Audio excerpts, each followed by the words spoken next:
எங்க அம்மா எப்பயுமே சொல்லுவாங்க, உனக்கு ஸ்கூலுக்கு என்ன சமைக்கிறதுன்னு யோசிக்கிறதுக்கு தான் ரொம்ப எனக்கு டைம் எடுக்கும். என்ன சமைக்கிறதுன்னு யோசிச்சுட்டேன் அப்படின்னா மடமடன்னு சமையல் வேலைலாம் ஆயிடும்னுட்டு. அப்பெல்லாம் எங்க அம்மா என்னடா லூஸ் மாதிரி வளர்றாங்களே நினைப்பேன். ஆனா இப்பதான் எனக்கு அது புரியுது. உண்மையாவே என்ன சமைக்கிறது டெய்லி அப்படின்னு யோசிக்கிறது தான் பெரிய வேலையாவே இருக்கு. என்ன சமைக்கிறதுன்னு யோசிச்சுட்டோம் அப்படின்னா எல்லா வேலையும் கடகடன்னு முடிஞ்சிடும். ஒரு வழியா இன்னைக்கு மதியானம் லஞ்சுக்கு சுண்டக்காய் காரக்குழம்பு வைக்கலான்னு பிளான் பண்ணியாச்சு. இந்த காரக்குழம்பு செய்யறதுக்கு வானல்லையில எண்ணெய் நல்லா காஞ்சதுக்கு அப்புறம் கடுகு, கருவேப்பிலை, பூண்டு இதெல்லாம் நல்லா வணங்கினதுக்கு அப்புறம் ஒரு மீடியம் சைஸ் வெங்காயம், அதுக்கப்புறம் ஒரு மீடியம் சைஸ் தக்காளி, இதெல்லாம் நல்லா வணங்கினதுக்கு அப்புறம் தேவையான அளவுக்கு உப்பு போட்டு நம்மளோட மெயின் இன்கிரீடியண்டான சுண்டைக்காயை ஆல்ரெடி நசுக்கி வாஷ் பண்ணி வச்சிருந்தேன்.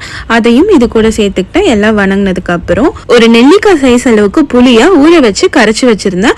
அது கூடவே 2 டேபிள் ஸ்பூன் எங்க அம்மா செஞ்ச தண்ணி ஊத்தி கரைச்சி வச்சிருந்தேன். அதை இது கூட சேர்த்துட்டு நல்லா கொதிக்க விட்டுறணும். குழம்பு கரண்டில ஒட்டுற அளவுக்கு வந்துருச்சுன்னா குழம்பு கொதிச்சிருச்சுன்னு அர்த்தம். தாளிப்பு கடாயில எண்ணெய், கடுகு, வெங்காயம், பெருங்காயம். வெங்காயம் நல்லா செவந்ததுக்கு அப்புறம் ஸ்டவ் ஆஃப் பண்ணிட்டு காரக்குழம்போட சேர்த்துட்டோம் அப்படின்னா சூப்பரான காரக்குழம்பு ரெடி ஆயிடுச்சு. காரக்குழம்புன்னு செஞ்சாலே எங்க வீட்டுல சைட் டிஷ் 2 தான். ஒன்னு ஆம்லெட், அப்படி இல்லைன்னா வத்தல். இது 2 தவிர வேற எதுவும் எனக்கு காரக்குழம்புக்கு கரெக்டா சூட் ஆகும்னு தெரியல.